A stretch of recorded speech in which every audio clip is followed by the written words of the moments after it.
Let me ask you something that's keeping financial advisors up at night. What happens to your retirement account when the currency it's denominated in fundamentally changes value overnight? Because that's not a theoretical question anymore. We're watching it happen in real time, and most people have no idea their IRA is sitting in the blast zone. Here's what I mean. Your IRA statement shows a number. Let's say $500,000. You've spent decades building that. But that number isn't wealth. It's a promise denominated in dollars. And right now, the dollar is going through the most significant structural shift since 1971. The signs are everywhere if you know where to look. The BRICS nations just announced their gold-backed trade settlement system goes live in the second quarter of 2025. That's not some distant threat. That's 8 weeks away. Saudi Arabia let their 50-year petrodollar agreement with the U.S. expire last June and didn't renew it. They're now accepting yuan for oil sales. The Chinese central bank has been buying gold for 18 consecutive months, adding over 300 tons to reserves. Russia's central bank holds 2,332 tons of gold. That's 25% of their total reserves, up from just 5% in 2005. These aren't random data points. This is coordinated de-dollarization, and it's accelerating. Now, the Federal Reserve will tell you everything's fine. They'll point to the dollar index and say it's holding steady. But that index measures the dollar against other fiat currencies, the euro, yen, pound. It's like measuring which passenger on the Titanic is standing in the driest spot. The whole ship is going down. What they won't tell you is what's happening in the physical gold market. The premium on physical gold over paper gold contracts hit 8% last month. That's unprecedented. It means people who actually want to take delivery of gold are paying $2,180 per ounce, while the COMEX futures price shows $2,015. That spread tells you everything about the disconnect between paper promises and physical reality. And your IRA? It's sitting in that paper system. Let me walk you through what a dollar reset actually means for your retirement account.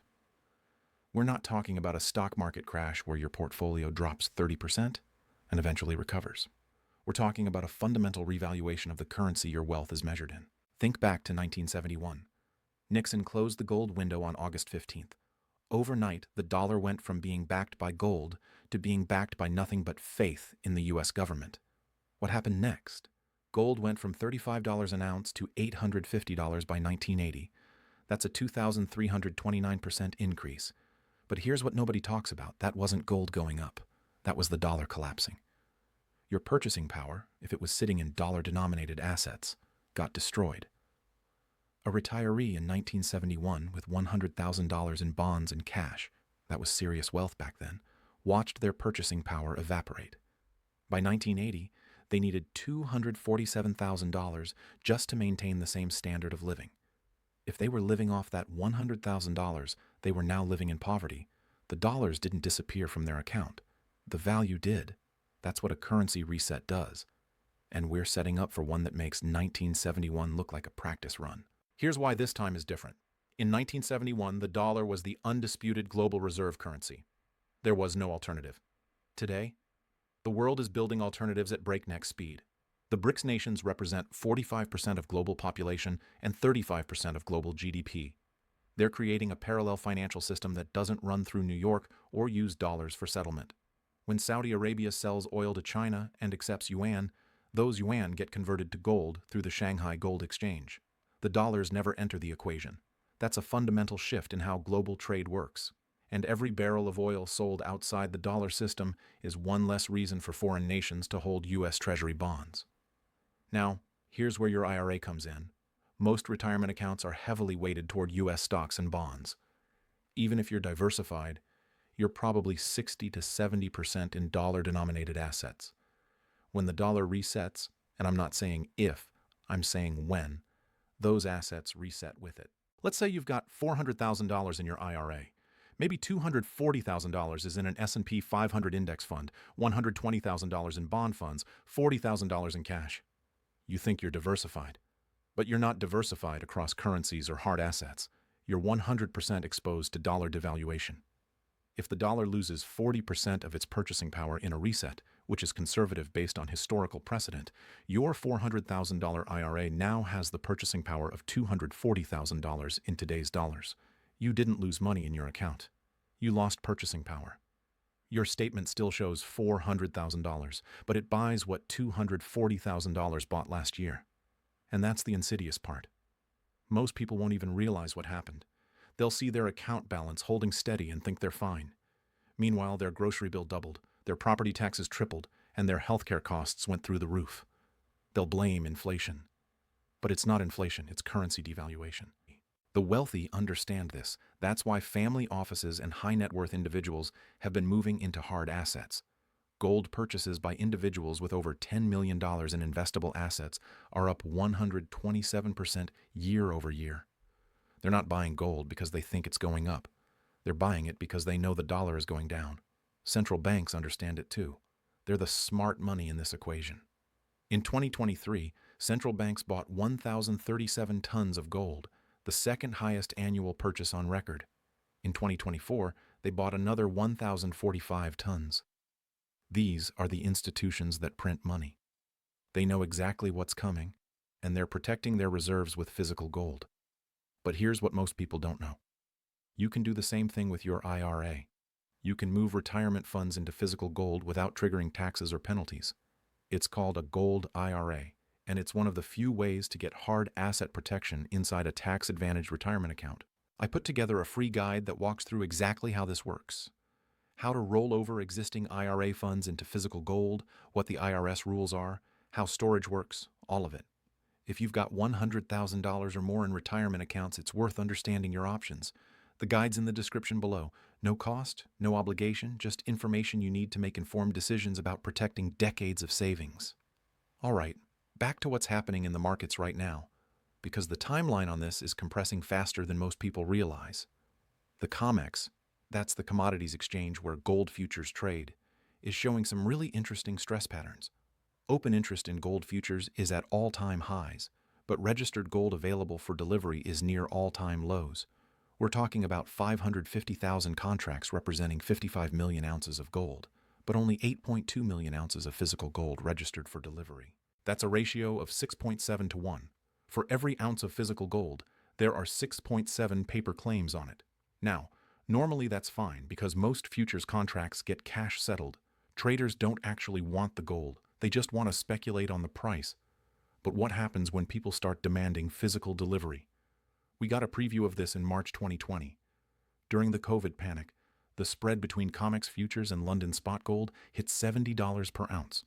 Arbitrage traders who normally keep these markets in sync couldn't get flights to move physical gold from London to New York. The paper market and physical market completely disconnected. That was a logistics problem that lasted 2 weeks. What we're seeing now is a structural problem that's not going away. The premium for physical gold over paper gold has been persistent for months. That tells you the paper market is oversupplied and the physical market is undersupplied. And when that breaks, when enough people demand physical delivery and the COMEX can't deliver, the price discovery mechanism for gold completely changes. We're not talking about gold going from $2,000 to $2,500. We're talking about a revaluation where the paper price becomes irrelevant and physical gold trades at whatever price clears the market. Some analysts are calling for $5,000 gold. Others say $10,000. I've seen serious research suggesting $20,000 based on the amount of currency in circulation relative to gold reserves. But here's the thing. Those are all dollar prices. They assume the dollar remains the measuring stick. What if the dollar itself is what's being revalued? Then gold doesn't go to $5,000 or $10,000. Gold stays exactly where it is. It's the dollar that moves, and your IRA, denominated in those dollars, moves with it. Let me give you a historical parallel that most people don't know about. In 1933, Roosevelt confiscated gold from American citizens through Executive Order 6102. You had to turn in your gold and got $20.67 per ounce in paper dollars. Then once the government had the gold, they revalued it to $35 per ounce. That's a 69% devaluation of the dollar overnight. If you kept your wealth in dollars, you lost 41% of your purchasing power instantly. If you somehow kept your gold, which was illegal but some people did, your wealth increased 69% in dollar terms, which really means it held its purchasing power while the dollar collapsed. Now, I'm not saying we're headed for gold confiscation. The government doesn't need to confiscate gold anymore because most people don't own it. Only 2% of American households own physical gold. The government can achieve the same result through currency devaluation without the political backlash of confiscation. But here's what that 1933 example teaches us. When currency resets happen, they happen fast. You don't get months to prepare. You get days, maybe weeks if you're paying attention. And by the time it's obvious to everyone, it's too late to protect yourself. Right now, we're in that window, where it's obvious to the people paying attention, but not yet obvious to the mainstream. The financial media is still talking about whether the Fed will cut rates by 25 or 50 basis points. They're missing the forest for the trees. The real story is what's happening in the Treasury market. Foreign holdings of U.S. Treasury bonds have been declining for 3 straight years. China has reduced their holdings from $1.3 trillion to $775 billion. Japan, our largest foreign creditor, has been selling to defend the yen.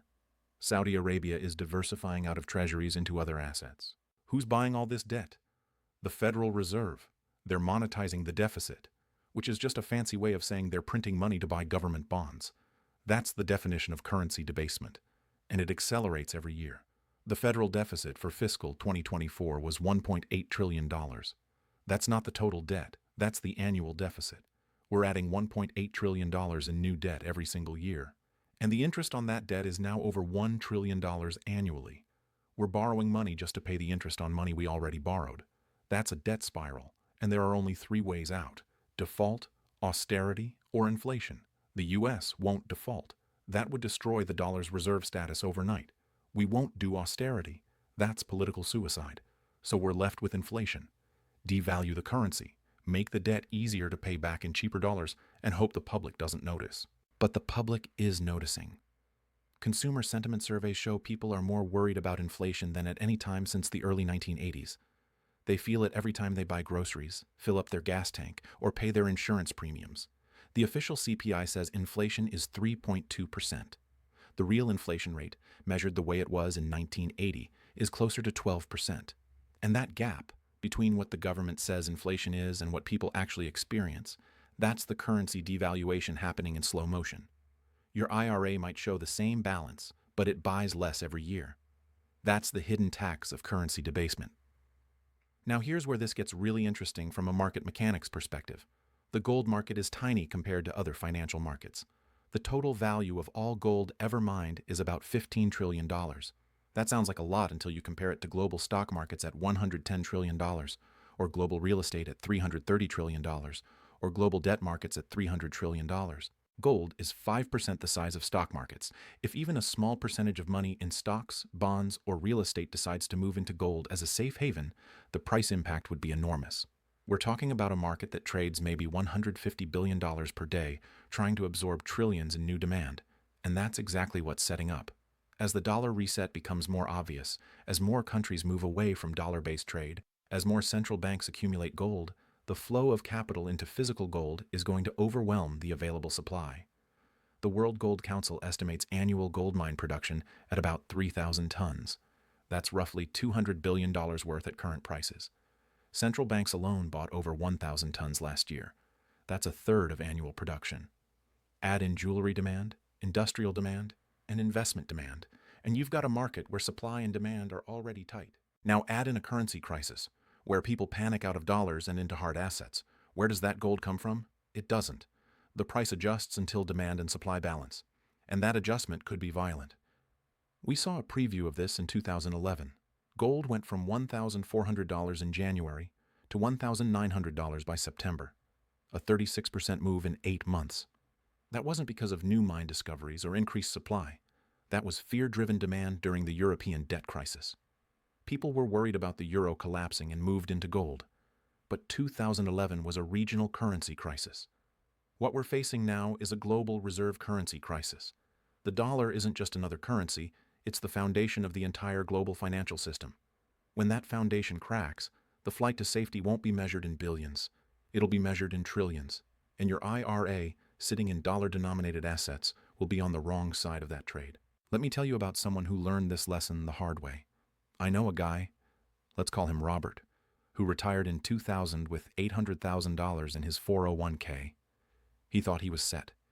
He had a financial advisor, a diversified portfolio, the whole 9 yards.